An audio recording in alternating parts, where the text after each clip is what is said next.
하나님 말씀은 디모데전서 6장 12절입니다. 다 찾으셨으면 제가 받들어 읽겠습니다. 믿음의 선한 싸움을 싸우라. 영원한 생명을 붙잡으라. 이를 위하여 내가 또한 부르심을 받았고 많은 증인들 앞에서 선한 고백으로 고백하였느니라. 잠깐 말씀을 해서 기도하겠습니다. 모든 것을 다 아시고 또 모든 것을 다 하실 수 있으신 위대하신 하나님 아버지, 저희들에게 아버지라고 부를 수 있는 특권을 부여해 주시고 또 산 소망 가운데 살아갈 수 있도록 해주셔서 다시 한번 감사를 드립니다. 저희들이 어떠한 상황, 어떠한 처지에 처한다 할지라도 주님은 이미 다 알고 계시고 다 보고 계십니다. 또 문제를 해결해 줄 수 있는 모든 능력을 가지고 계십니다. 저희들이 조급해하지 않도록, 또 저희들이 인간적인 방법으로, 세상적인 방법으로 문제를 해결해 가려고 하는 어리석은 자가 되지 아니하도록 주님의 말씀 안에서 저희들을 일깨워 주시고 또 위로해 주셔서 저희들이 더욱 힘을 낼 수 있도록 도와주시기를 또한 간절히 구하곤 합니다. 매 순간 어느 곳에 있든지 자신이 하나님의 자녀라는 사실을 잊지 않는 가운데 부끄럽지 않은 그런 삶을 살아갈 수 있도록 도와주시고, 이제 머지않아 주님을 다시 만나는 그날 수치와 부끄러움이 되지 않는, 참으로 잘했다고 칭찬받는 형제 자매들이 될 수 있도록 인도해 주시옵소서. 참으로 저희들은 연약하고 너무나 어리석고 부족하기도 합니다. 그러나 주님께서 저희들을 사랑하시고 또 지금도 돌봐주시고 계실 뿐만 아니라 끝까지 함께 하시겠다는 그 약속을 저희들은 믿고 있기에 조금씩 한 발짝씩 더 앞으로 나아가기를 원합니다. 주님, 다시 한번 힘 주시옵소서. 참으로 저희들 지극히 사랑하시는 우리 주 예수 그리스도의 이름으로 기도드렸습니다.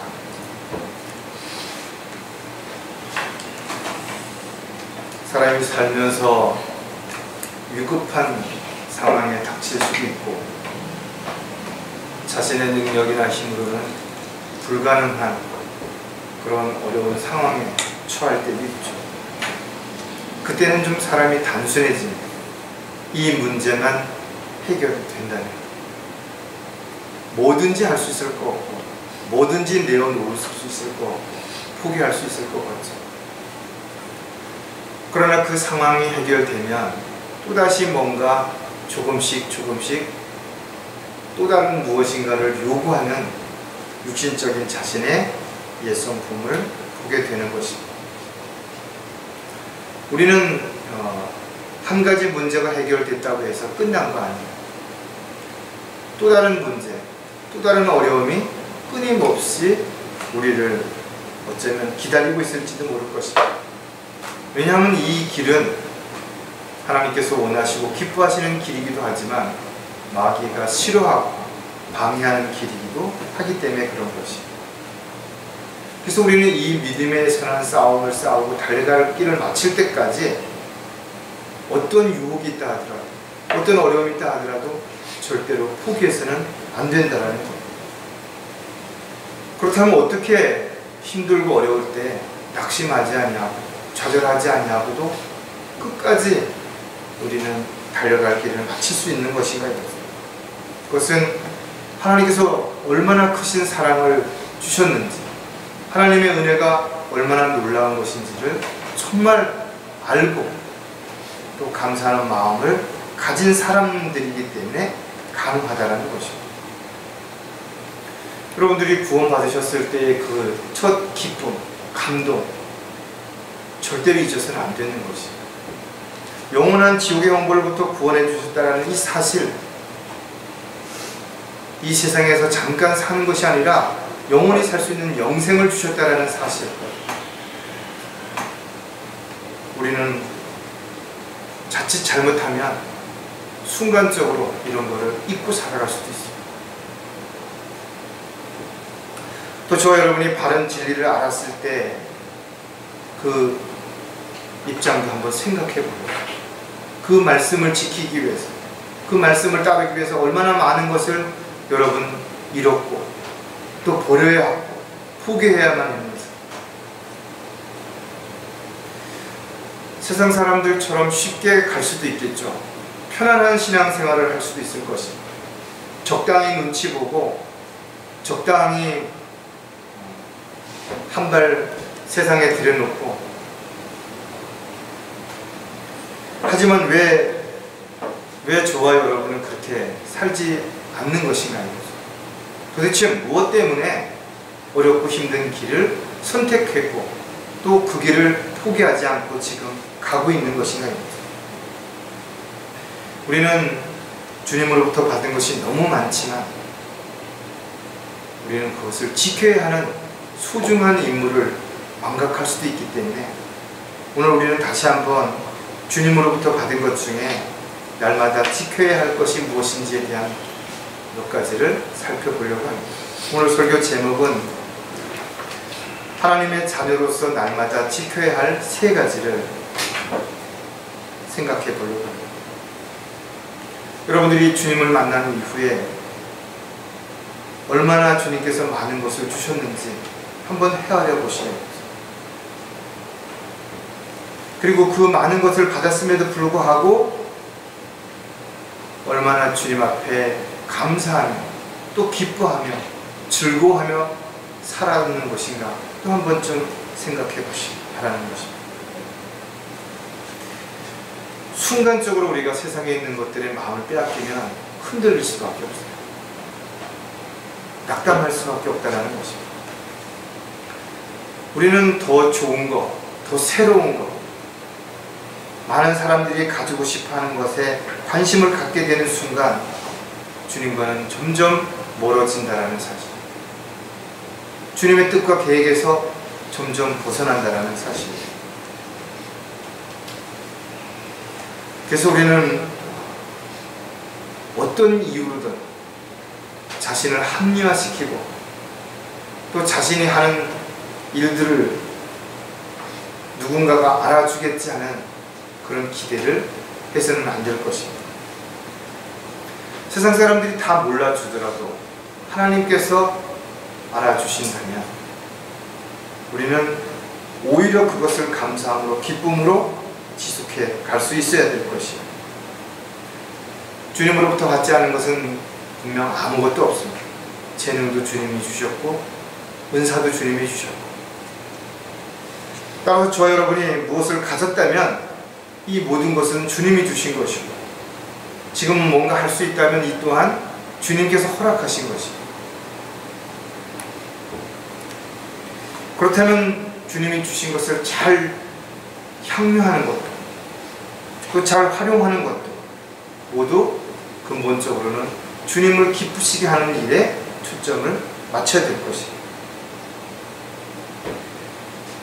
저와 여러분이 힘들 때 오히려 주님을 더 알 수 있는 기회가 됩니다.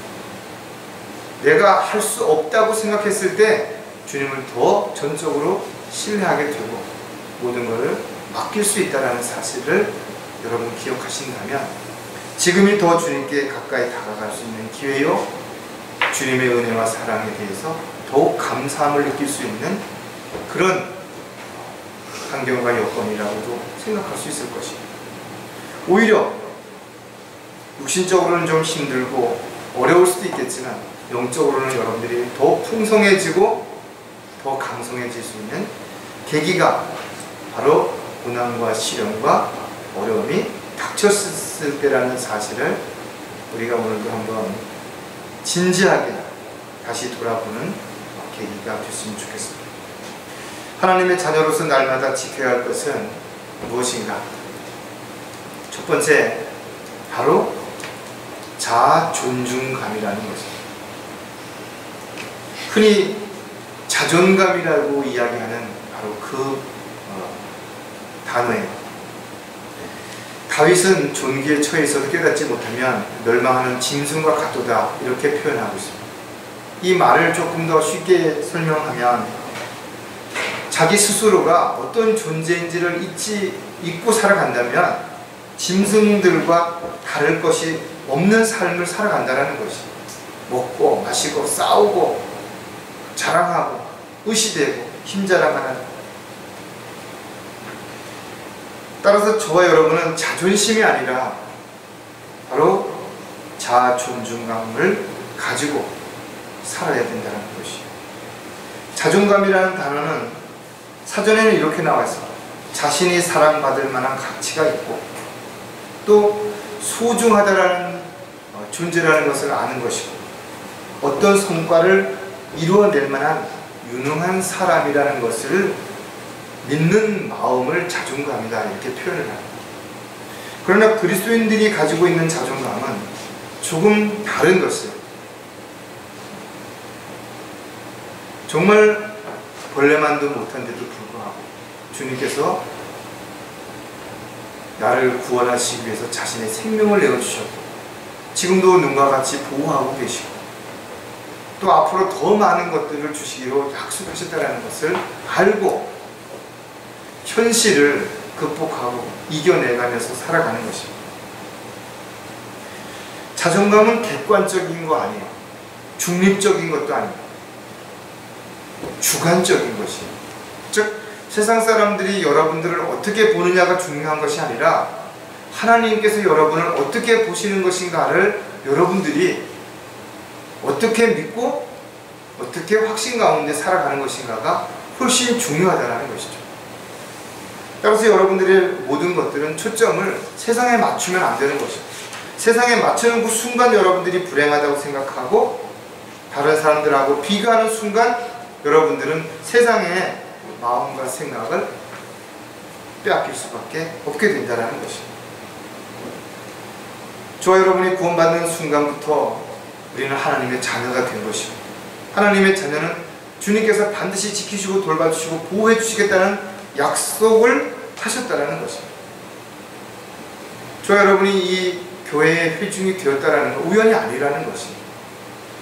따라서 저와 여러분이 비록 하는 일이 다르고 할 수 있는 능력이 다르다 할지라도 누구 하나 소중하지 않은 사람은 한 사람도 없다는 것입니다. 따라서 한 지체가 힘들면 우리 모두가 힘들어집니다. 한 가정이 어려워지면 우리 모두가 어려워지는 것입니다. 왜? 우리는 한 몸이며 한 지체이기 때문에 그런 것입니다. 그래서 서로를 이해하고 배려하고 섬기고 사랑하는 것이 우리의 생활이 되어야 됩니다. 기분 좋을 때, 자신이 뭔가 잘 될 때, 이럴 때만 하는 거 아닙니다. 오히려 많은 사람들이 외면하고 많은 사람들이 떠날 때 그 자리를 지키는 것, 아무나 할 수 있는 건 아니겠죠. 그러나 다시 돌아올 것을 믿기 때문에 그 자리에 묵묵히 지키는 저와 여러분이 분명히 되어야 될 것입니다. 왜 그리스도인인데도 불구하고 하나님의 보호를 받지 못하는 것처럼 자괴감이 드는 것인가요? 왜 열심히 기도하는데 응답이 되지 않는 것처럼 그런 마음이 드는 것인가요? 중요한 것은 내 생각, 내 입장, 내 형편을 먼저 보기 때문에 그런 것이에요. 즉 하나님의 입장에서 하나님의 시각으로 보게 된다면 조급할 것도 없고 겁날 것도 없어요. 불안할 이유도 없다는 거예요. 세상에 조금 잘난 사람, 좀 능력 있는 사람을 내가 알고 그 사람이 나를 도와준다는 것만 또 얼마나 든든하냐 이거죠. 그런데 하물며 모든 것을 다 하실 수 있는 하나님께서 나의 후원자이신 거죠. 나의 모든 걸 다 형편과 처지를 아시고 지원해 주신다는 거죠. 보호해 주신다는 거죠. 도와주신다는 거죠. 이런 자존감을 우리가 주님 앞에 가지고 있다면 우리는 환경과 형편을 바라보기보다는 주님을 바라보기 때문에 웃을 수 있죠. 감사하며 열심히 살아갈 수 있을 것입니다. 그렇다면 자존감을 우리가 지키려면 어떻게 해야 될 것인가 이거죠. 빛의 자녀답게 행해야 한다는 것입니다. 저와 여러분은 어둠에 속한 자들이 아니라 빛 되신 주님을 믿고 따르며 그 빛을 받아서 반사하는 그런 사람들이라는 사실을 잊어서는 안 되는 것이죠. 저와 여러분이 하나님의 자녀가 된 것은 갈라디아 3장 26절에 보니까 너희가 다 그리스도 예수 안에서 믿음으로 말미암아 하나님의 자녀들이 되었으니 그랬습니다. 뭔가 노력해서 하나님 자녀가 된 거 아니라는 것입니다. 헌금을 많이 냈다든지 찬양을 잘 부른다든지 그래서 하나님 자녀가 된 거 아니에요. 예수 그리스도가 나의 죄값을 대신해서 십자가의 피를 죽으셨다가 부활하심으로 나를 영원한 죄형으로부터 구원해 주신다는 확신을 가지고 믿음으로 주님을 믿고 나서 자녀가 된 것입니다. 그렇다면 하나님의 자녀가 되었다면 어떻게 살아야 되는 것인가? 성경은 간단하게 하나님의 자녀라면 하나님의 자녀답게 살아가는 것입니다. 하나님의 자녀가 하나님의 자녀답지 않은 삶을 살아가면 하나님이 우리 때문에 사람들에게 비난을 받고 욕을 먹고 손가락질을 받고 영광을 가리게 된다는 것입니다. 에베소서 5장 8절에 베드로는 이렇게 우리에게 권면합니다. 너희가 한때는 어둠이었으나 이제는 주 안에서 빛이니 빛의 자녀들로서 행하라.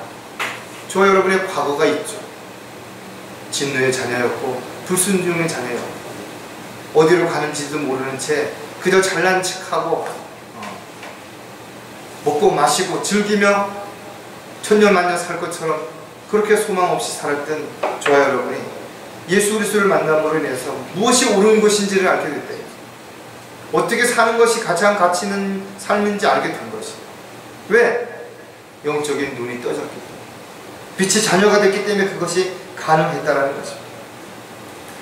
하나님의 자녀가 가장 먼저 생각해야 되는 일은 자신이 하는 일이 하나님을 기쁘시게 하는 일인지를 점검해 보는 것입니다. 그리고 그것이 하나님을 기쁘시게 하는 일이 아니라면 즉시 멈춰야 된다 이거죠. 어떤 이유로든 핑계나 변명을 앞세워서는 안 된다는 거죠. 자신을 투영하고 언제 어디서든지 하나님의 자녀답게 자신이 하는 모든 일들을 다 드러낼 수 있어야 되는 것이죠. 이것이 빛의 자녀로서 살아가는 것입니다. 뭔가 감추려고 하고 뭔가 숨기려고 하고 뭔가 비밀이 많아서는 안 된다는 것입니다. 여러분들의 가정에 여러분 개인적으로 어떤 문제가 있는지 어떤 어려움이 있는지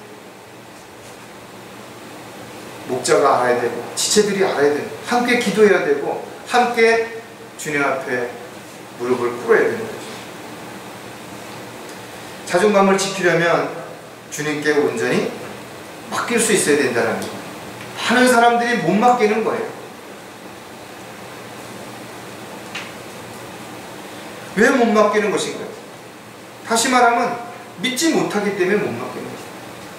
불안하기 때문에 못 맡기는 거죠. 왜 세상에다가 한쪽 다리를 또 걸치고 양다리를 걸치냐 이거죠. 못 믿기 때문에 그런 거죠. 부르심을 받은 하나님의 자녀들은 분명한 선한 목적에 따라서 창조되었을 뿐만 아니라 하나님의 뜻과 계획에 합당하게 부르심을 받은 것입니다. 그렇다면 하나님께서 분명히 지금도 관심을 가지고 계시죠. 우리가 하는 모든 일거일투족을 다 보고 계신다라는 것. 우리가 이것을 확신하노니 너희 안에서 선한 일을 시작하신 그분께서 예수 그리스도의 날까지 그 일을 완성하시리라. 사도 바울이 빌립보에 편지하면서 왜 이런 권면의 말씀을 썼냐 이거죠. 자신의 생애를 왜 온전히 주님께 드릴 수 있었냐 이거죠. 알았기 때문에. 선한 일을 시작하신 그분께서 완성하실 그때까지 보호하시고 돌봐주신다는 확신이 있었다는 거죠. 주님께서 세우신 교회, 주님께서 선택하셔서 여러분들에게 일을 맡기셨다면 끝까지 함께 하시는 거죠. 우리가 불안해할 일도 두려워할 일도 겁을 낼 일도 전혀 없다는 거. 오히려 감사해야죠.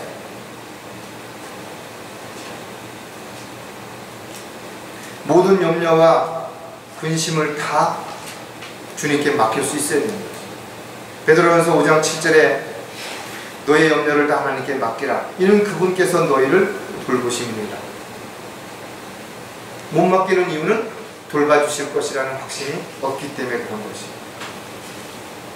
주님께서 어떤 방법으로 어떻게 해결해 주실지는 우리는 모르죠. 그래서 인간적인 생각으로 보면 불안하고 두려운 것입니다.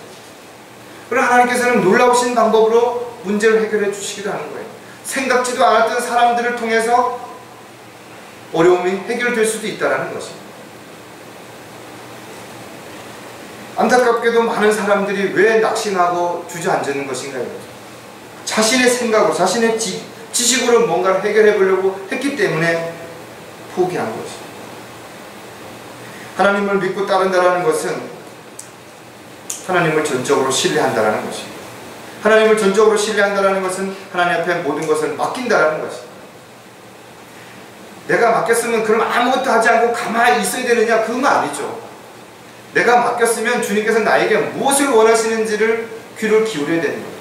어디를 가야 되는지, 누구를 만나야 되는지, 무엇을 계획해야 되는지, 무엇을 준비해야 되는지. 그렇게 우리는 주님의 음성에 귀를 기울이면 주님의 음성이 들리는 것이죠. 여러분, 음성이 어떨 때 가장 잘 들려요? 복잡하게 사람들이 많은 막작지껄한 시장 통해서 말이 잘 될 일이 없대요. 웃고 떠들고 신나서 춤추고 그러는 곳에서 말이 잘 들릴 수 없대요. 골방에 있을 때, 사막에 있을 때, 아무도 없는 조용한 곳에 있을 때 주님의 음성이 가장 잘 들리는 것이에요. 고난 가운데, 어려운 가운데 처해 있을 때 여러분들이 귀는 주님의 음성에 기울이고 있다는 것입니다. 온전히 주님께 맡기십시오. 그것이 무엇이든지. 자존감을 지키려면 주님의 영광을 위해서 살아야 한다는 것. 즉 궁극적인 목적은 여러분들이 돈을 벌고 열심히 일을 하는 그 모든 일에 대한 궁극적인 목적은 나로 하여금 주님을 어떻게 기쁘시게 해드릴 수 있을 것인가를 생각해야 되는 것이에요. 하나님의 자녀들은 구원받을 때 성령이 모두 그 안에 들어가서 그의 몸이 성전이 된 것입니다. 하나님의 피값으로 사셨기 때문에 그의 몸과 영과 혼으로 주님께 영광을 돌려드리는 삶을 살아야 되는 것이 분명하다는 것입니다. 예수님께서는 제자들에게 이렇게 말씀하십니다. 너에게 성령이 임하면 능력을 받게 되고 증인이 될 것이라는 것입니다. 분명 구원받았음에도 불구하고 왜 성령의 능력 가운데서 담대하게 기쁨으로 주님을 증거하며 복음을 전하는 삶을 살지 못하는 것인가 이거죠. 왜 힘들고 왜 어렵다라고만 말하는 것인가 이거죠. 성령께서 자신을 완전히 관장하도록 내어드리지 못하기 때문에 그런 것입니다. 즉 성령의 인도하심을 받으려면 자신을 죽은 것으로 여기고 부인해야만 가능한데 그렇게 하지 않기 때문에 자꾸 자기가 살아나는 거예요. 내 생각에는, 내 입장에서는, 내가 알기로는, 내 형편에 보면 그러다 보니까 주님이 뭘 원하시는지 모른다는 거예요. 다시 한번 여러분 고린도전서 6장 19절 20절 한번 진지하게 한번 생각해 보십시오. 또한 너희 몸은 너희가 하나님으로부터 받은 바 너희 안에 계신 성령의 전인 것을 알지 못하느냐? 너희는 너희 자신의 것이 아닙니다. 너희는 값을 치르고 산 것이니 그러므로 하나님의 것인 너희 몸과 너희 영으로 하나님께 영광을 돌리라. 고린도 후서에서 사형 선고를 받아야만 비로소 전적으로 주님을 신뢰할 수 있다는 부분을 여러분 기억하실 것입니다. 내 것이 내 것이 아니라고 언제 선언할 수 있는 것인가 이거죠. 정말 죽음에 직면했을 때, 이제 내가 아무것도 할 수 없다고 생각했을 때 비로소 내 것은, 내 몸은 내 것이 아니라고 고백하게 됩니다. 그래서 사형 선고를 받아야만 전적으로 주님을 신뢰하게 되는 것이라는 거죠. 저 여러분은 왜 사도 바울의 고백처럼 매일 죽었다고, 매일 죽노라라고 고백해야 되는 것인가? 내가 살아나면 나의 영광을 위해서 사는 거지. 적당히 자신을 주님 앞에 드리면서 헌신한다라고 말해서는 안 된다. 언제든 더 좋은 거, 자신에게 유익한 것, 또 자신에게 재미인 것을 보게 되면 마음이 움직일 수 있다라고 생각한다면 온전히 주님 앞에 헌신한 것이라고 말할 수 없을 것입니다. 힘들고 지치고 어려워지면 도피하고 싶고 외면하고 싶고 모른 척하고 싶은 마음이 있다면 헌신은 안 합니다. 왜? 헌신은 곧 자신을 산 제물로 드리는 것입니다. 자기를 죽은 것으로 주님 앞에 온전히 내어 드리는 것입니다.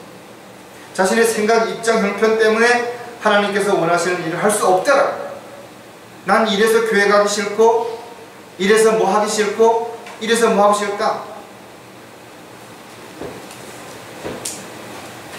아직도 내가 먼저인 거지. 우선순위가 어디에 있는 것이?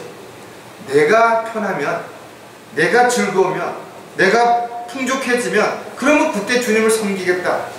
즉 지금까지 내가 받은 것으로는 부족하다라는 거예요. 나를 영원한 지옥에서부터 구원해 주신 그 은혜가 부족한 거예요. 지금은 나를 돌봐주시고 보호해주시고 인도해주시고 마귀의 관계로부터 지켜주시는 그 은혜는 부족하다라는 거예요. 그래서 자꾸 세상을 바라보는 거죠.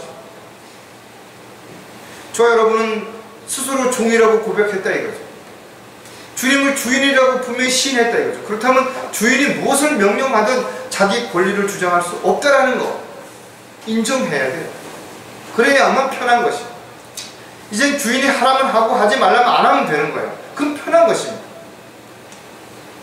일꾼 주님이 자신의 종을 부리기 위해서 먹이시는 거예요. 여러분 농사를 짓는 사람들이 일꾼들을 불러놓고 밥을 굶기면서 일을 시키면 일을 할 수 있겠냐 이거죠. 주인이 손수 밥을 지어다가 밥을 먹인다 이거죠. 일을 잘할 수 있는 환경과 여건들을 조성해 주신다 이거죠. 분명 하나님께서 저와 여러분에게 하나님의 일을 맡기시려면 분명히 일하는 값을 주실 것이고 일할 수 있는 환경과 여건들을 분명히 조성해 주실 것입니다. 자, 두 번째 하나님의 자녀로서 날마다 지켜야 할 것은 무엇인가요? 편안한 웃음이라는 것입니다. 억지로라도 웃으라. 제가 잘 알고 있는 그 웃음 치료사라고 하는 강사가 있는데 그분이 농담 삼아 목사님 힘드시죠? 억지로라도 웃으세요.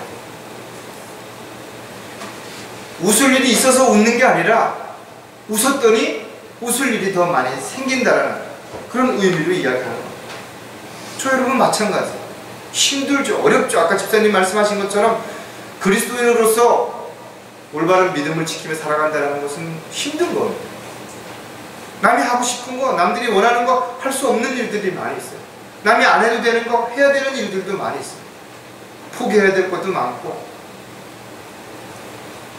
지금이 경제적으로는 훨씬 옛날보다 살기 좋아졌죠.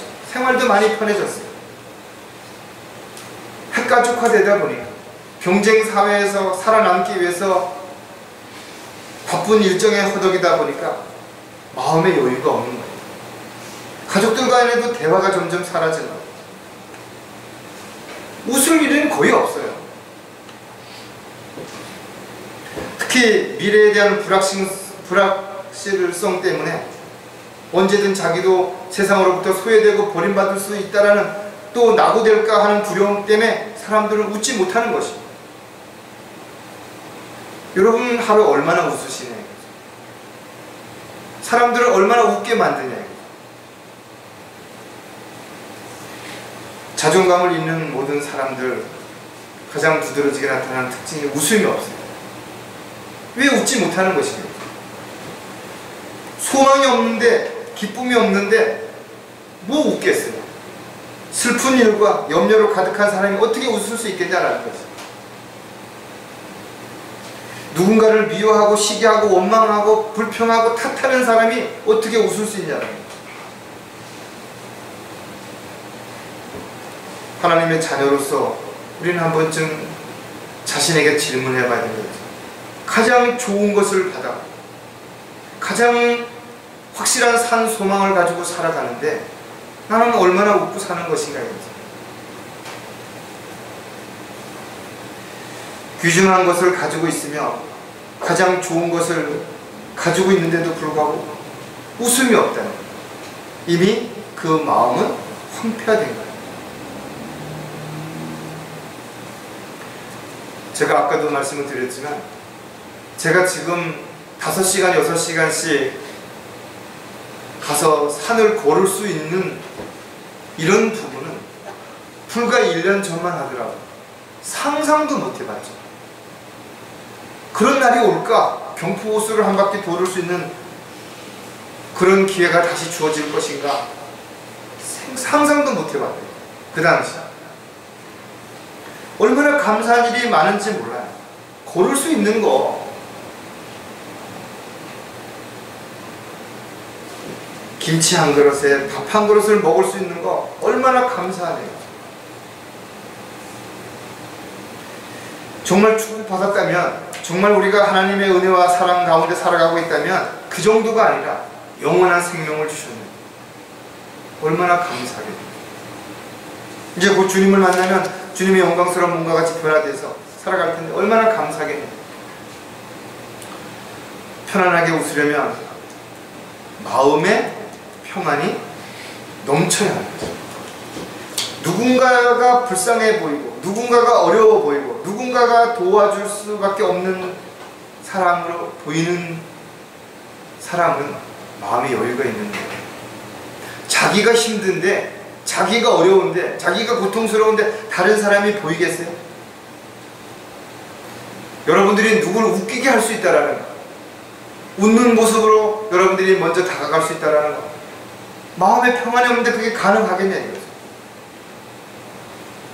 아무리 가식적으로는 사람들 앞에서 나는 행복하다라고 말할 수 있을지 모르지만 진정한 마음의 평안이 없는 사람은 웃을 수가 없는 거지.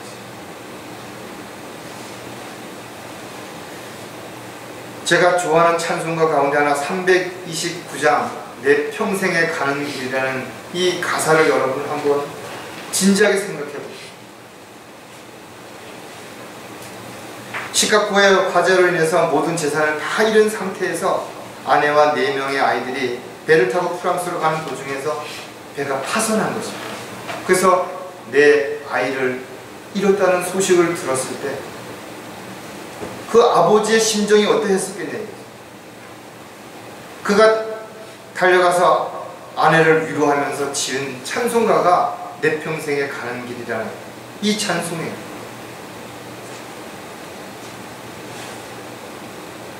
요한복음 14장 27절에 보니까 내가 너에게 화평을 남겨두나니 나의 화평을 너에게 주노라. 내가 너에게 주는 것은 세상이 주는 것과 같지 아니하니 너희는 마음에 근심하지 말고 두려워하지도 말고. 재산을 다 잃어버리고 사랑하는 딸들이 다 죽었는데, 자식들이 죽었는데 어떻게 그게 평안하고 기뻐할 수 있는 일인 것인가 이거죠. 세상이 주는 것과 다른 것이에요. 세상이 주는 것과 다른 이 평안함을, 위로를 여러분 받지 못하면 여러분 너무 힘든 거죠.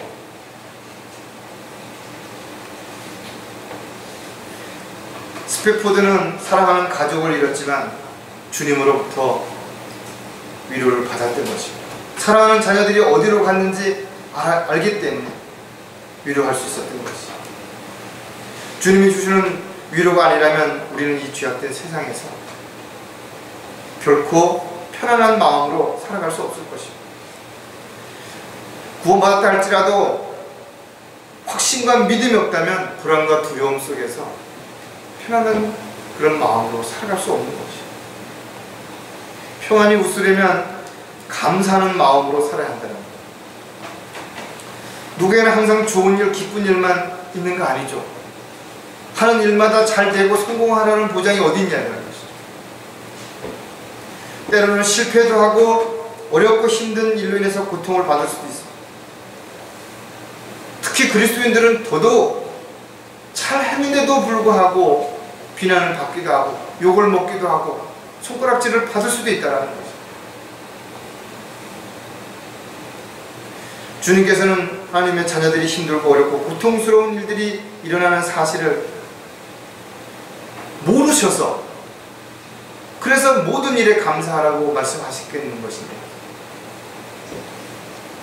사도 바울은 그리스도인으로 살아가는 것이 얼마나 힘들다라는 것은 자신이 가장 잘 아는데 어떻게 형제들 자매들에게 편지하면서 모든 일에 감사하는 것이 하나님의 뜻이라고 말할 수 있었겠냐 이거죠. 에베소서 5장 20절 21절에 항상 모든 일에 우리 주 예수 그리스도의 이름으로 하나님 곧 아버지께 감사를 드리며 하나님을 두려워함으로 서로 복종하라. 하나님을 두려워하지 않는 사람들은 감사하자. 하나님을 두려워한다는 말이 무슨 의미예요? 하나님께서 나에게 베풀어 주신 것이 얼마나 큰지 얼마나 소중한지를 잊고 살아가는 사람들은 하나님 두려워하지 않는 거예요. 감사가 있을 수가 없다는 거예요. 그러나 하나님이 나에게 주신 것이 얼마나 위대한 것인가를 아는 사람은 자신이 그 감사하지 못했던 순간순간들이 얼마나 하나님 앞에 두려운지 모를 것입니다. 우리는 작은 일부터 감사해야 될 것입니다. 큰 일에는 누구나 감사할 수 있어요. 그러나 작은 일, 아니 감사할 수 없는 일에도 감사할 수 있는 그런 저와 여러분이 되어야 될 것입니다. 편안한 웃음을 웃으려면 주 안에서 항상 기뻐해야 한다는 것입니다. 세상의 일로는 기뻐할 수 있는 일이 많지 않죠.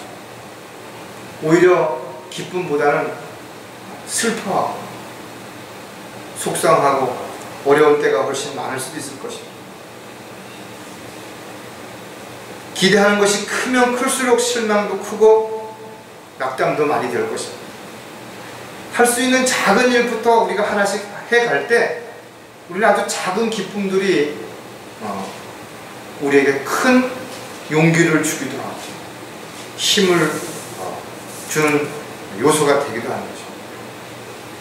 여러분 하는 일에 정말 즐거움이 있는 거죠.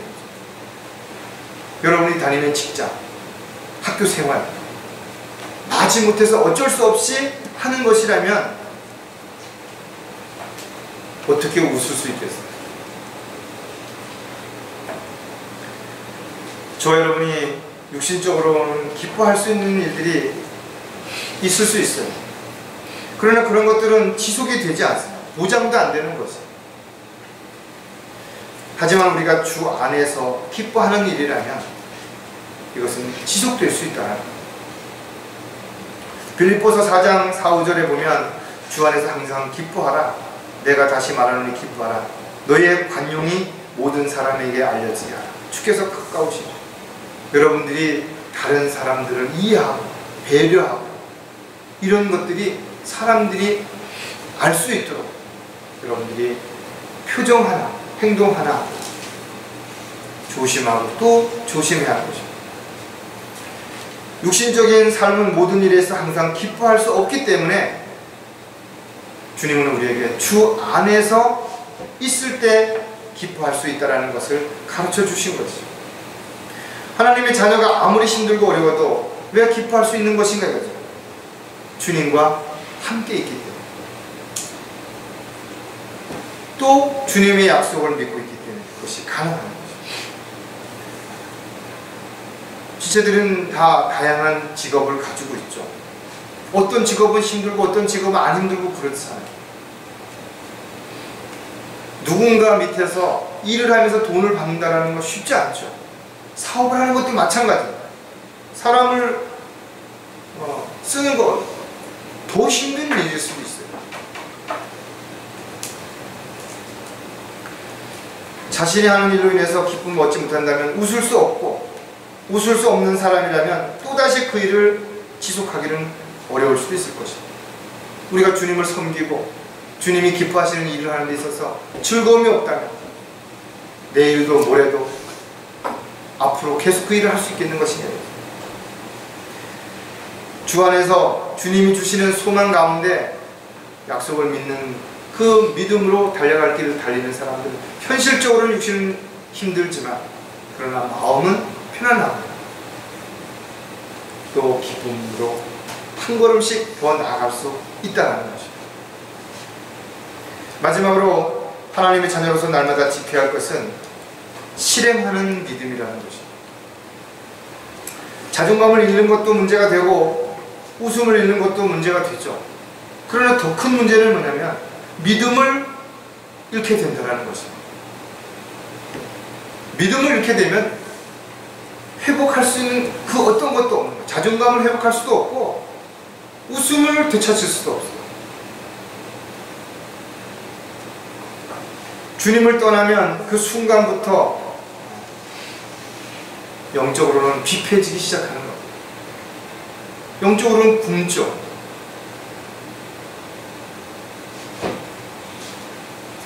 영적인 삶은 영적인 양식을 지속적으로 공급받아야 되는 것이고 영적인 호흡을 계속할 때만 그것이 가능하고, 왜 믿음을 잃지 말아야 되는 것인가 이죠. 마지막 때에는 많은 사람들이 믿음을 저버릴 것을 경고하고 있다는 것이죠. 다시 말해서 지금까지 믿음을 잘 지켰다 할지라도 마지막 주님이 오실 때가 가까워지면 이런저런 이유로 그 믿음을 저버리는 사람이 많을 것이라는 거예요. 있을 것이, 몇 명쯤 있을 것이 아니라 많을 것이라는 것은 지키는 사람보다 지키지 못하는 사람이 훨씬 많아질 거라는 거죠. 이제 성령께서 분명히 말씀하시기를 마지막 때에 어떤 자들이 믿음에서 떠나 미혹하는 영들과 마귀의 교리를 따르리라 하셨으니 그들 자신의 양심이 화인으로 마비되어 위선으로 거짓을 말하리라.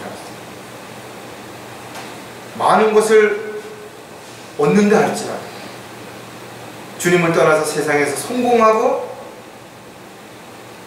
명예와 권력과 인기를 얻었다 할지라도 결국은 영적으로 봤을 때는 허망한 삶을 살아가는 것입니다. 실패한 삶을 살아가는 것입니다. 세상에 많은 것을 가지고 있지만 혼이 구원받지 못한 사람은 불쌍하죠. 여러분 정말 진심으로 그렇게 불쌍해 보이냐 이거죠. 좋은 차를 타고 다니고 돈도 많은데 그 사람이 구원받지 않았는데 그 사람이 정말 그렇게 진지하게 불쌍해 보이느냐 이거죠. 더 안타까운 것은 구원을 받았고 진리를 알았음에도 불구하고 믿음을 저버리고 세상으로 돌아간다는 것. 그런 사람들이 마지막 때에 많을 것이라는 것을 경고한다는 것입니다. 우리가 믿는 믿음은 두 가지예요. 하나는 하나님께서 다 이루어 놓으시고 그것을 믿으라고 하신 것을 우리는 그대로 믿는 것입니다. 문자 그대로 믿는 것입니다. 또 하나는 우리가 믿었으면 실질적으로 행동으로 옮기는 것입니다. 여기에는 위험과 고난과 어려움이 수반되기 때문에 대부분의 사람들이 성경책을 펴놓고는 잘 믿지만 거기에 기록되어 있는 하나님의 말씀을 믿고 실행에 옮기는 일은 주저한다는 거죠. 그래서 하나님의 일을 하려고 하는, 헌신하려고 하는 사람이 많지 않은 것입니다. 자신을 포기하고 부인하면서 살기를 원하는 사람들이 많지 않은 것입니다. 오히려 하나님을 믿고 나서 더 잘 살고 더 풍요하고 더 행복하고 세상 사람들이 추구하는 것들을 더 얻고자 열심히 하나님을 믿는 것이죠. 하나님을 믿는 순간부터 자신이 원하는 것을 포기해야 된다든지 하고 싶지 않지만 꼭 해야 된다든지 잘했음에도 불구하고 비난을 받고 욕을 먹을 수도 있다는 것을 각오하지 않는다는 누가 그 길을 가겠는 것입니다. 믿음을 잃지 않으려면 약속에 대한 확신을 가져야 한다는 것입니다. 성경에 기록되어 있는 하나님의 약속은 문자 그대로 이루어졌고 앞으로 이루어질 것입니다. 주님이 언제 다시 오실지 우리는 그 날짜를 정확하게 알지 못해요. 그러나 분명 오신다는 거예요. 그리고 그 날이 어제보다 오늘 하루가 더 가까워졌다는 거죠. 마지막 때에 일어날 징조들을 성경은 기록해 놓았다는 거죠. 그래서 우리는 그 내용을 볼 때 지금이 마지막 때라는 거 알고 있고 정말 주님이 오실 때가 심히 가까이 왔다는 것에 대해서도 누구도 부인하지 않는다는 거죠. 세상 사람들이 그 사실을 믿든 믿지 않든 인정하든 하지 않든 간에 상관없다 이거죠. 하나님의 계획표는 그대로 진행이 되는 거죠. 하나님의 타이밍은 때가 되면 반드시 하나님의 뜻과 계획대로 이루어질 것입니다. 저와 여러분은 그것을 믿는 것이에요. 그 약속을 믿기 때문에 우리는 지금도 그 주님이 오신다라는 소망을 가지고 살아가는 것입니다. 에베소 3장 12절에 그 안에서 우리가 그분을 믿음으로 담대함과 확신을 가지고 나아가느니라. 그분을 믿음으로 담대함과 확신을 가지고 어떻게 하는? 머물지 말라는 거죠. 나아가라는 것이죠. 또 나아가야 되는 것이죠. 사도 바울은 아무리 힘들고 어렵다 하더라도 자신의 온 생애를 주님 앞에 온전히 내어드릴 수 있었던 것은 이러한 약속에 대한 확신이 있었다는 것입니다. 약속하신 그것을 또한 이루실 것이라고 확신하였느니라. 사도 바울은 확신을 가졌다는 것입니다. 세상 사람들이 뭐라고 하든 간에 그렇게 했다라는 거예요. 그러므로 너희의 확신을 버리지 말라. 그리하면 큰 상이 있느니라. 믿음을 잃지 않으려면 하나님의 약속에 대한 확신이 있어야 되는 것이고 그 확신을 끝까지 붙잡아야 되는 것입니다. 끝까지 붙잡아야 됩니다. 믿음을 잃지 않으려면 날마다 자신을 어떻게 해야 될까요? 점검해야 되는 것입니다. 육신을 입고 이 세상을 사는 동안 누구도 질병이라든지 사고라든지 문제로부터 자유한 사람은 없는 것입니다.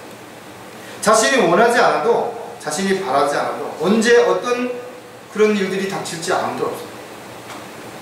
육신의 장막집을 벗어버릴 때까지 우리의 몸이 주님의 몸과 같이 영광스럽게 변화될 때까지 그때는 우리는 끊임없이 조심해야 될 것이고 또 그런 상황에서도 하나씩 잘 극복하고 해결해 나가야 될 것입니다. 처음에는 아무것도 아닌 것 같지만 주님께서 원하시고 기뻐하시는 일보다 자신이 원하고 즐거워하는 일에 비중을 두게 된다면 조금씩 멀어지는 거예요.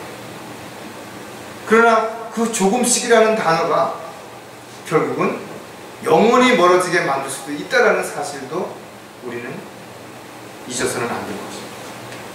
고린도후서 13장 5절에 너희가 믿음 안에 있는지 너희 자신을 시험하고 스스로 입증하라.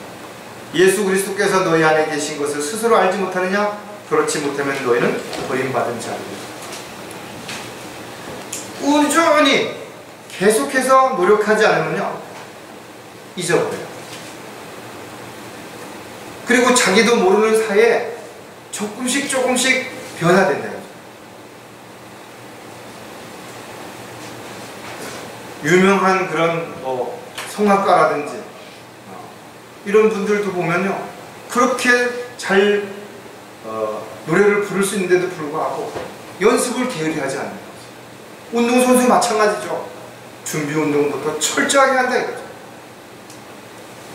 한순간 방심하는 순간 하루쯤이야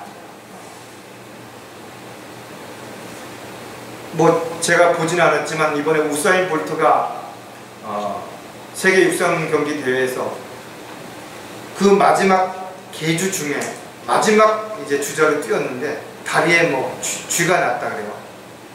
근데 어떤 이제 언론에서는 뭐라고 하냐면 그 전날 저녁에 밤늦게까지 파티를 열었다는 거예요. 세계적인 유명한 선수죠. 앞으로도 그런 선수가 과연 나올까? 올림픽에서 메달을 15개씩 따는 선수가 나올까? 할 정도로 대단한 사람이라고. 그리고 은퇴를 앞두고 있으니까 인간적으로 보면 충분히 이해가 되겠죠. 그러나 최선을 다하지 않는다면 언제 어느 때 어떤 상황이 벌어질지 아무도 알 수 없다. 우리는 끊임없이 자신을 점검해야 된다. 그리고 채찍질해야 되는 거지. 바울 사도 역시 믿음 안에 확고히 서서 깨어있고 남자답게 처신하며 주 안에서 뿌리를 내리고 세움을 받아 가르침을 받은 대로 믿음 안에서 그렇게 감사함이 넘치는 삶을 살아가라고 권면하고 있다. 믿음을 잃지 않으려면 항상 주님을 기쁘시게 해야 한다는 것. 마지막 때에 믿음을 버리고 마귀의 교리를 따를 것을 왜 경고하고 있는 것인가? 우리로 하여금 그 글을 읽고 있다면 우리도 그렇게 될 수 있다는 것을 미리 알고 대처하라는 것입니다. 즉 자신을 점검하라는 것입니다. 그리고 자신이 하는 일이 주님을 기쁘시게 하는 일이 아니라 자신을 기쁘게 하는 일을 하고 있다면 지금 나는 점점 주님과 관계가 멀어지고 있다는 것입니다. 믿음은 신앙생활에 있어서 가장 기본이죠. 그러나 또 한편으로 보면 가장 중요한 요소가 되기도 한다는 겁니다. 히브리 기자는 히브리서 11장 6절에 이렇게 기록하고 있습니다. 그러나 믿음이 없이는 하나님을 기쁘시게 할 수 없는, 너무나 확실하죠. 믿음이 없이 하는 것들은 그게 무엇이든 하나님을 기쁘시게 할 수 없어요. 그럼 누굴 기쁘게 하는 거예요? 사람들을 기쁘게 하거나 자신을 기쁘게 하는 것입니다. 우리는 자칫 잘못하면 자기를 기쁘게 하는 일이 하나님도 기쁘게 하는 일인지 착각할 수 있어요. 그리스도인들의 삶은 자신을 기쁘게 하는 삶이 아니라 주님을 기쁘시게 하는 삶이 되어야 된다는 거죠. 그래서 우리가 좀 진지하게 생각해 봐요.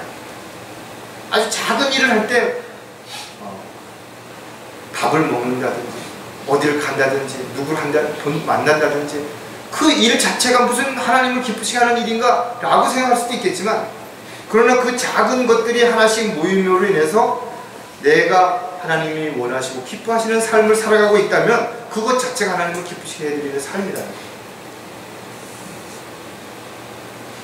따라서 무엇을 하면 주님을 기쁘시게 해드릴 수 있을 것인가, 어떻게 하면 주님이 기뻐하실 것인가를 우리가 매일 매 순간 생각한다면 결코 곁길로 가지 않겠죠.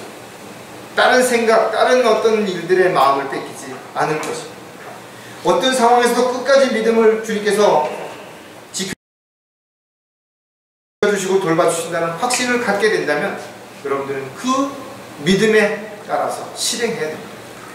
그렇게 실행했을 때 하나님께서는 놀라우신 방법으로 불가능하더라도 가능케 해주시는 거죠.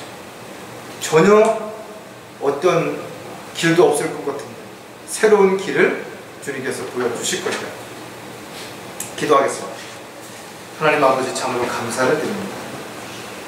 저희들이 고난 가운데 있다면 오히려 기뻐하고 또 어려운 가운데 있다면 오히려 감사하는 그런 그리스도인이 될 수 있도록 오히려 주님의 음성에 더 귀를 기울일 수 있고 모든 것을 다 주님 앞에 내려놓을 수 있는, 가장 연약할 때 가장 강해질 수 있는, 모든 걸 다 버렸을 때 가장 풍성한 삶을 살 수 있는 주님의 말씀을 저희들이 다시 한번 마음속 깊숙이 되새기는 한 주가 될 수 있도록 역사해 주시옵소서. 다시 오실 우리 주 예수 그리스도의 이름으로 기도드렸습니다.